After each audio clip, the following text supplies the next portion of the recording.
saya meminta teman-teman di Komisi 3 jangan mengancam-ancam, Pak Mahfud juga jangan mengancam-ancam juga, karena sekali lagi menjadi anggota DPR cuma 5 tahun, itu pun kalau nggak di PAW, gitu kan. Jadi Menko Polhukam juga gitu Pak Mahfud, belum tentu 5 tahun loh. Kalau di reshuffle, apalagi ada rame-rame begini. Pak Jokowi, saya pernah di Pak Jokowi Pak, saya pernah jadi juru bicara Pak Jokowi. Pak Jokowi itu paling nggak suka sama menteri yang berdebat di luar Pak, langsung di reshuffle sama dia.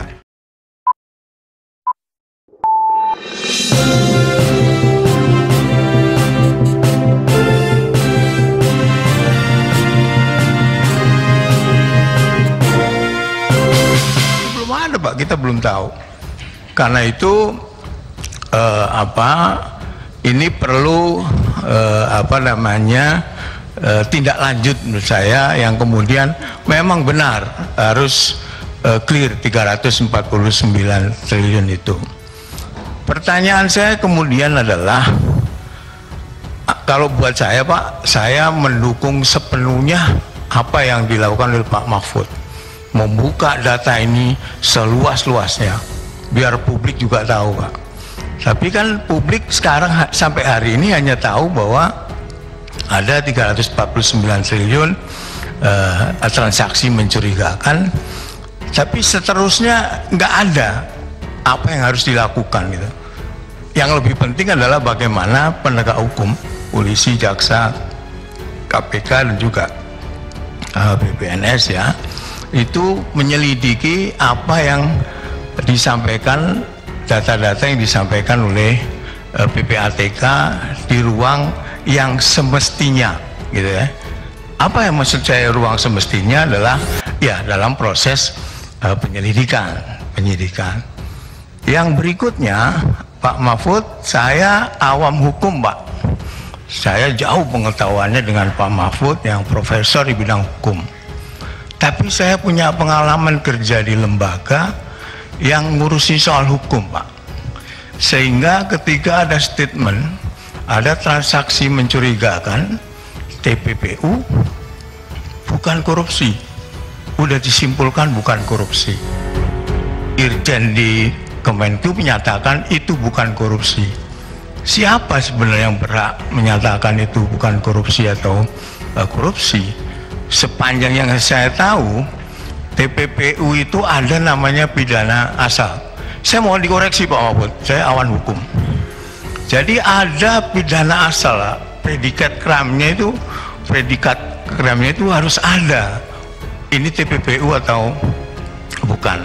Nah, pidana asal itu bisa berasal dari korupsi. Jangan disimpulkan tidak ada korupsi di sana. Jadi Pak Mahfud, saya ingin tahu apa dasarnya dari pernyataan bahwa 349 triliun itu bukan korupsi.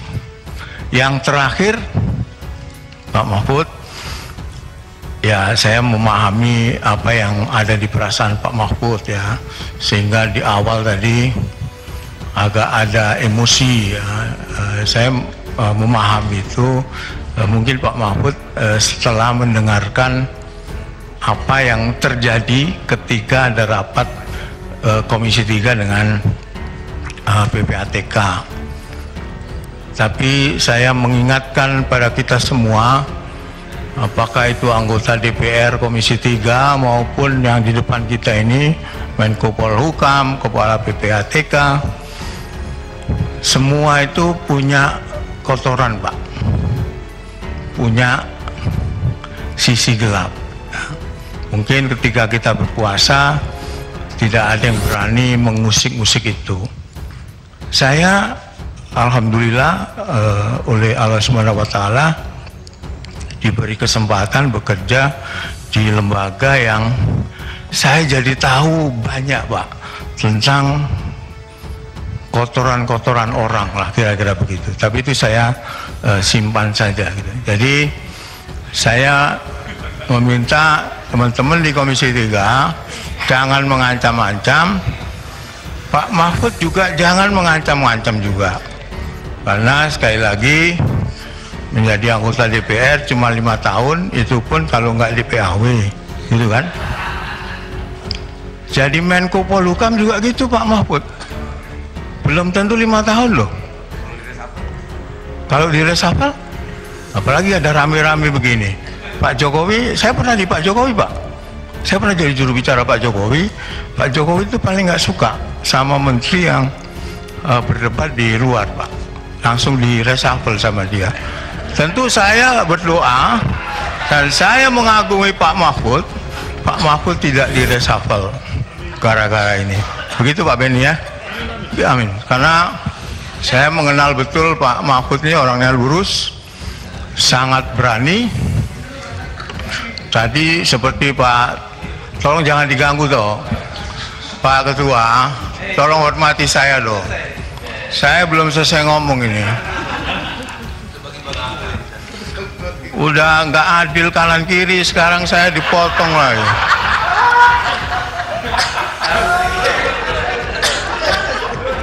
Jangan begitu Ketua.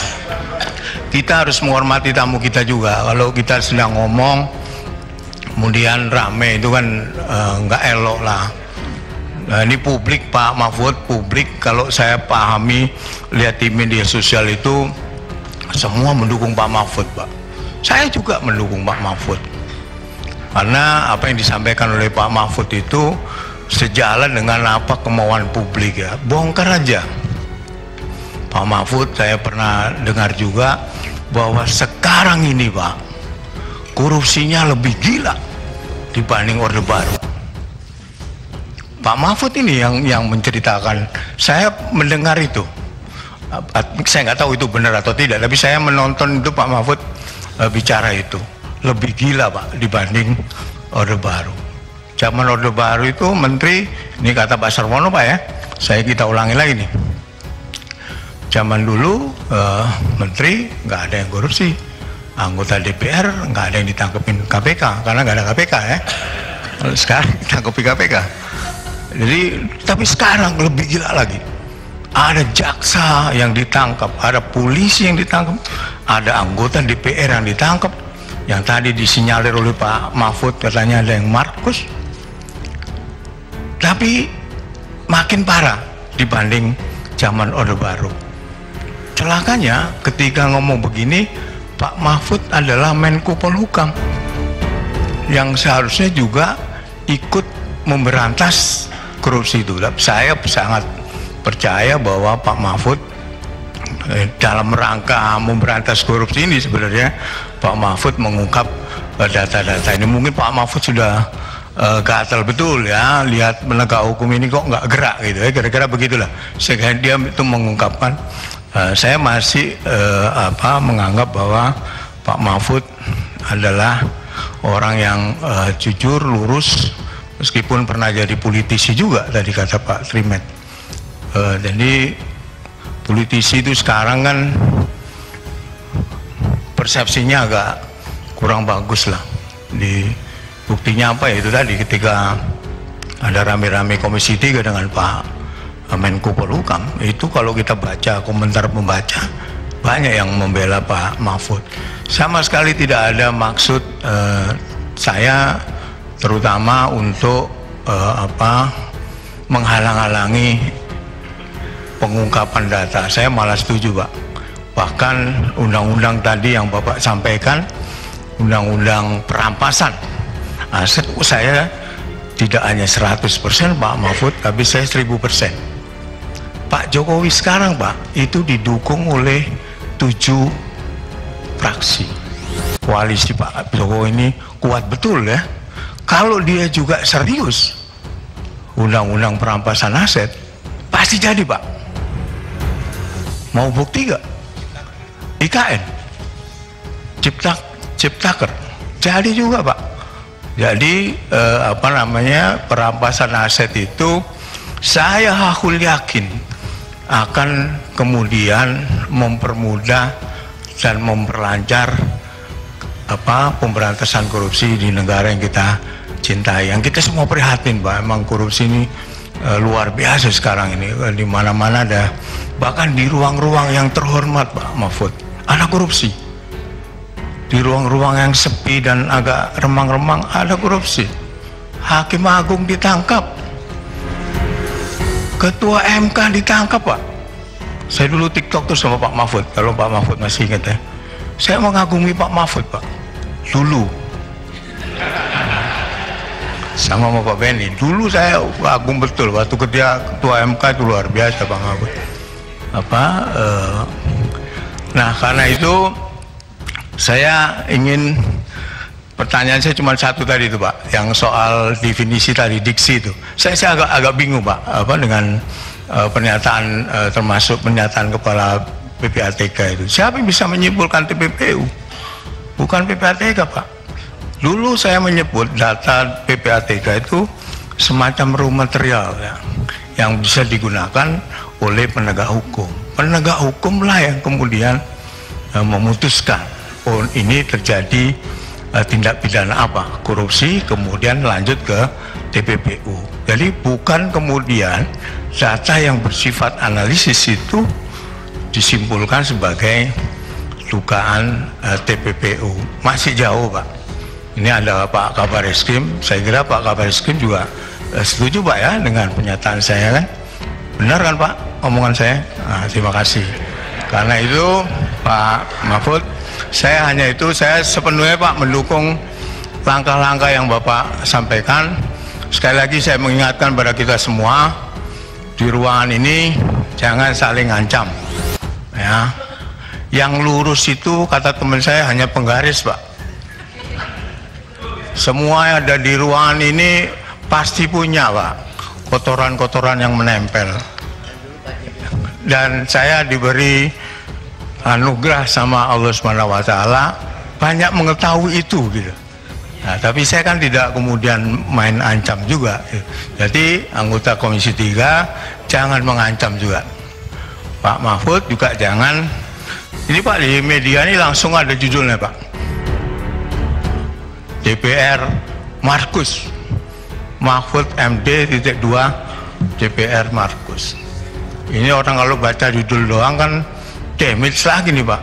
Sudah persepsinya jelek, saya sekarang jadi politisi juga, jadi kena juga, padahal saya nggak ngapa-ngapain juga Pak Mahfud. Jadi ini tolonglah semuanya ini ya, jangan main ancam-ancam gitulah. Jangan juga mengancam Pak Mahfud. Saya tahu Pak Mahfud ini, dia akan rela meninggalkan jabatan dan bahkan nyawanya dipertaruhkan tuh harga diri Pak Mahfud. Dulu. Enggak dulu. Ya, jangan diinterupsi. Kalau anggota ngomong nggak boleh diinterupsi Pak. Ada tatipnya itu. Jadi tolong beri kesempatan. Saya nggak pernah interupsi anggota ngomong. Jadi biarkanlah kita ngomong, kan semua dikasih kebebasan ngomong. Nah, jadi saya biarkan saya ngomong sampai hati saya lega Pak. Jadi sekali lagi mari kita bersama saling mendukung kerja-kerja yang dilakukan oleh Pak Mahfud dan juga jajaran, karena Pak Mahfud saya yakin niatnya baik untuk mengurangi korupsi di Indonesia. Begitu juga Pak Mahfud, anggota Komisi 3 itu juga berniat baik Pak. Tidak ada yang menurut saya sih, saya nggak tahu kalau di dalam hati orang ya, saya nggak tahu. Tapi menurut saya nggak ada lah yang mengancam-ancam. Dan saya alhamdulillah tadi senang sekali dengan Pak Mahfud setelah agak emosi, kemudian ayolah kita mencari jalan yang terbaik, seperti lagu Ku Cari Jalan Yang Terbaik gitu. Saya kira itu Pak Ketua. Terima kasih. Assalamualaikum warahmatullahi wabarakatuh.